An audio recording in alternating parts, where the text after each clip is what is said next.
పిన్ని ఏం చేస్తున్నావు? హలో ఆల్, మమ్మీ వాళ్ళ ఊరికి వచ్చినాము. కొబ్బరి బూరెలు చేస్తుందంట. సో ఇట్లా మా ఇంటి వెనకాల కూర్చొని మేము నేను కుడక కొడుతున్నా. ఇవన్నీ ఇట్లా రెడీ చేసిన, ఇవన్నీ తీసిన. యాక్చువల్గా మొన్న అది మా ఇంటి వెనకాల అక్కడ ఈతకాయలు కనిపిస్తున్నాయి, జూమ్ చేయనా? అవి మా ఇంటి వెనకాల ఈతకాయలు. ఎంతమంది తెలుసు ఈతకాయలు? ఎండాకాలంలో ఈతకాయలు తింటే వేడియే, కాకపోతే ఇదే సీజన్లో వస్తాయి అన్నట్టు. సో అట్లా మొన్న లాస్ట్ టైం ఉగాది అప్పుడు చెప్పిన మేము ఎక్కువ పప్పు బూరెలు తినము, కొబ్బరి బూరెలే తింటాం అనేసి. సో మమ్మీ వారంలో ఒక 2-3 సార్లు కొబ్బరికాయలు కొడుతుంది ఇంట్లో.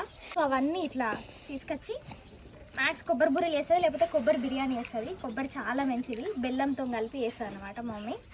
సో ఈరోజు చాలా చల్లగా ఉంది, నిన్న మంచిగా వర్షం పడ్డది, మంచిగా ఉంది. ఈవినింగ్ వరకు కొబ్బరి బూరెలు చేస్తుంది. సో ప్రాసెస్ కావాలన్నా మ్యాక్స్ తీయడానికి ట్రై చేస్తా. సబ్స్క్రైబ్ చేసుకోండి వాళ్ళు, మన ఛానల్ని సబ్స్క్రైబ్ చేసుకోండి.